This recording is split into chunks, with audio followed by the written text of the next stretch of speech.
Hey guys, what's going on? Tyrauku here, back again with another raid video. So today is actually Labor Day. Hopefully you guys all had a good Labor Day weekend. Hopefully you had some time off work. Hopefully you got outside. I know the weather, at least in Kentucky, has been really good lately. The past few days, last week, however, was pretty humid and kind of nasty, but hopefully you guys got to enjoy some good weather outside.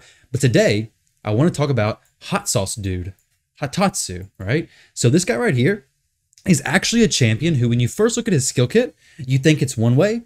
But then when Loki messaged me on Discord, I realized, whoa. Once he told me this champion can actually hit pretty hard, I realized this dude actually does hit pretty hard. And it kind of changed my outlook on him quite a bit, to be honest. So if you look at his skill kit, you look at this and you're like, dang, this dude reads a lot, which is crazy because I don't think he even has eyes. But this A1 ability, 8 books. Insanity, okay? Now, we have CVC coming up, so if your clan wants you to farm some points, definitely go ahead and book them out because you're going to get quite a few points just from doing these books. So the A1 has a chance to place Leech, so it's 40% chance at base, bumps up to 50, 60% chance of placing Leech, which is solid, right? Leech is a very good debuff, like a mini lifesteal set more or less for your team. You don't need to wear lifesteal. That's a very good ability in general. If you throw him in a counterattack team, it's pretty solid, especially against like the clan boss. Now, his A2, this is the ability a lot of people go to whenever I talk about this champion. They say, oh yeah, Hotatsu seems awesome up until the point you realize, oh, this A2 ability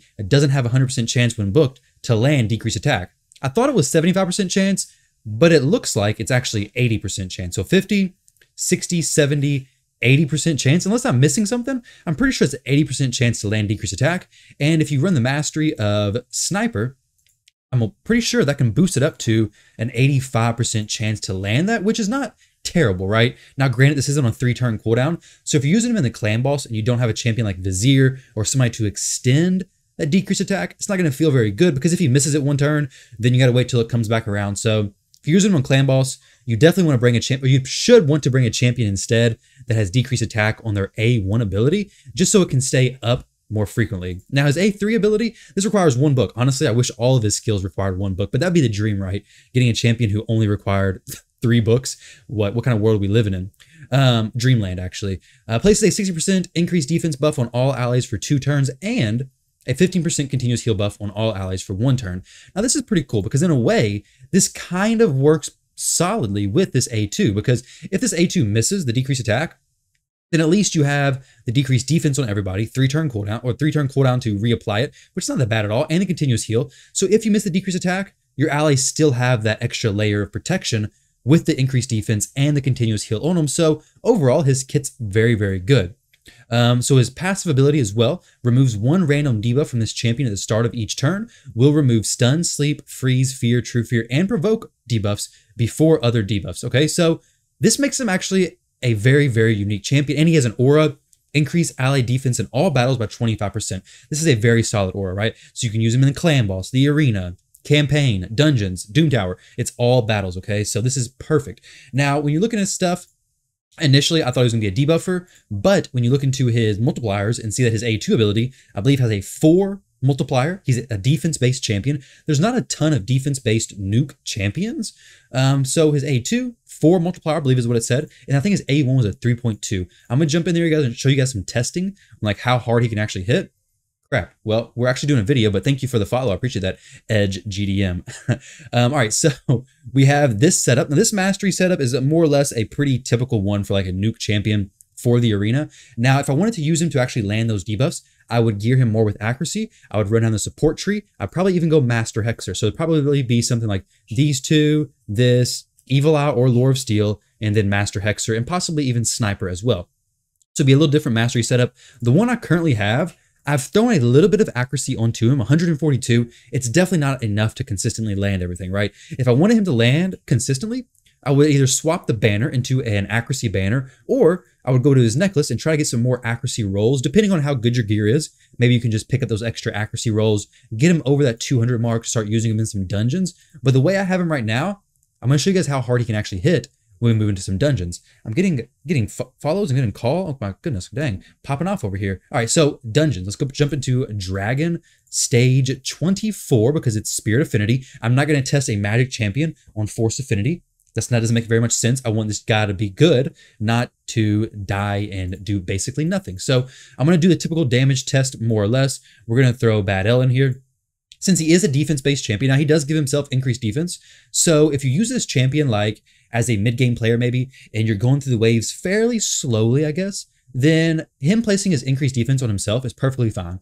But if you want to use him in any type of like speed run or kind of be fast, you're definitely going to want him to have somebody doing the increased defense for him. So you don't have to worry about him taking one turn to do the increased defense and the next turn to actually do his damage, right? So I'm using Sippy. You can use champions like Doomscreech, literally anybody else who does increased defense. Works perfectly fine, especially in dungeon content. Now when we move to arena, it's going to be a lot different because you definitely want somebody to do increased defense before him, and you want them to actually make sense in the team. Doomscreech is a very, very good option. He's a rare in the Undead, I believe, does increased defense, and I think a turn meter boost as well, which is very solid, okay? Now, my Hotatsu, I didn't go over his gearing too much.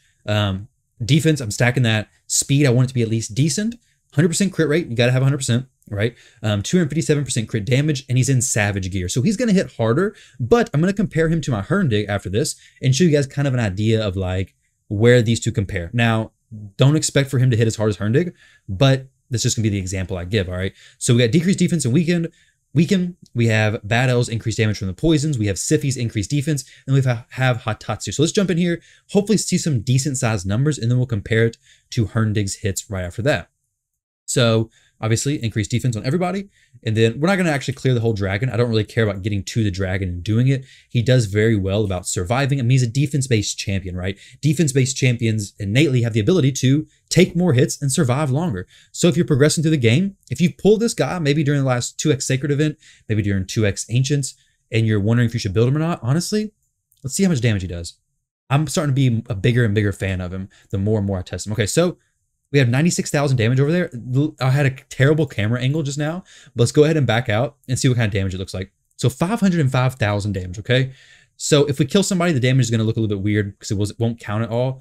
But 505,000, we'll go ahead and do the A2, decrease defense and weaken. We have all the buffs we need. We don't have increased crit damage from Whirlum. I'm not really that worried about that one.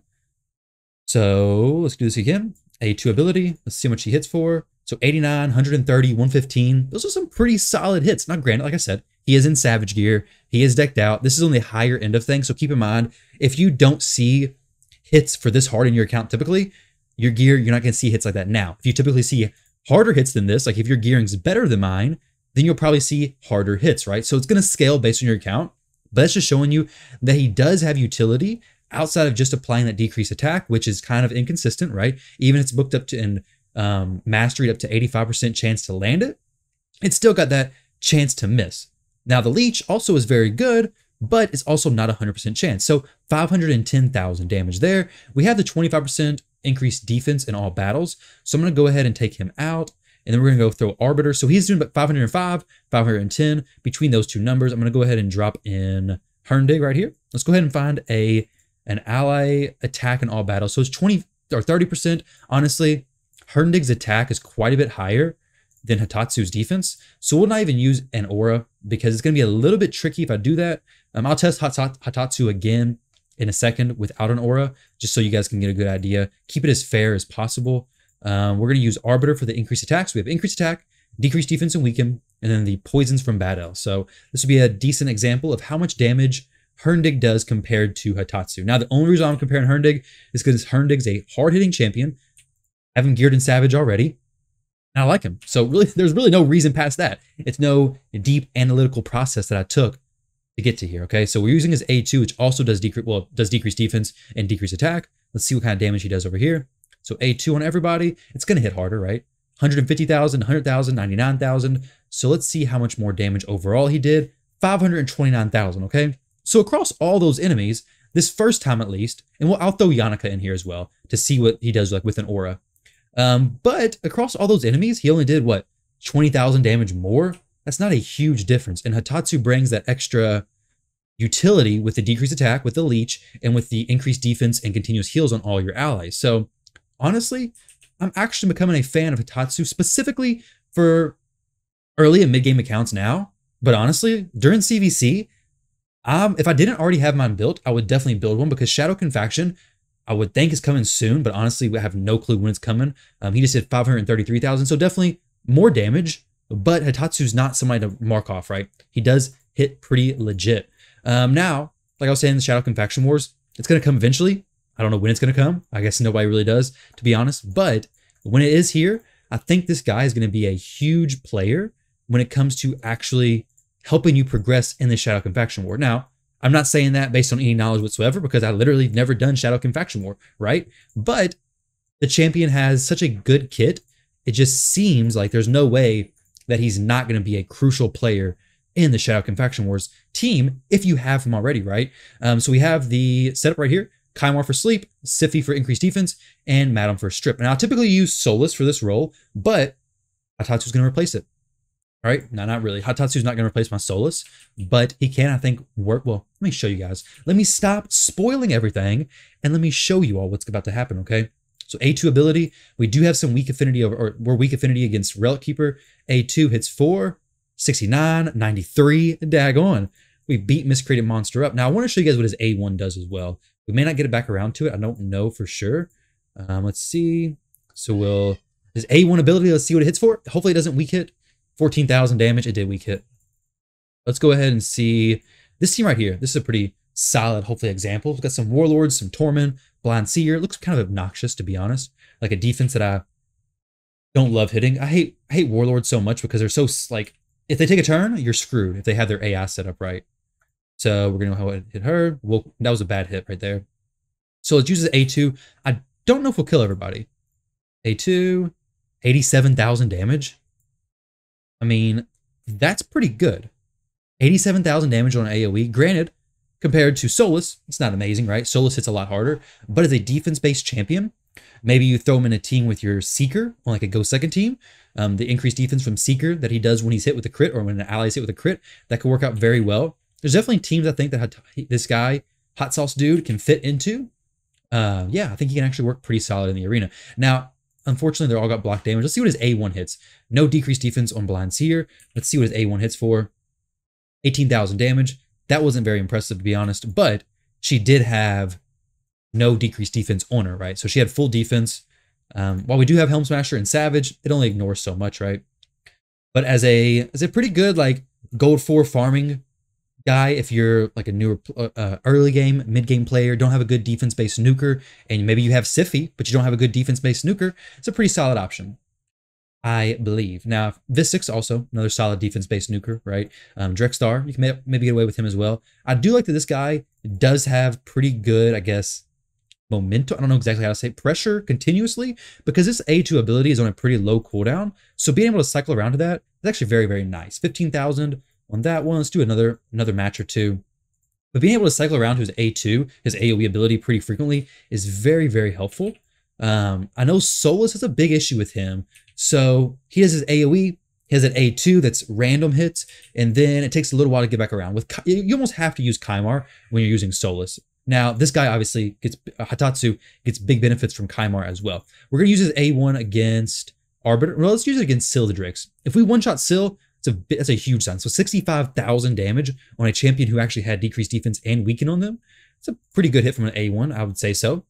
We'll go ahead and use the A2. I imagine we'll one-shot everybody here, except for maybe Shirmani. We may not one-shot her because she's strong affinity. Right. Here we go.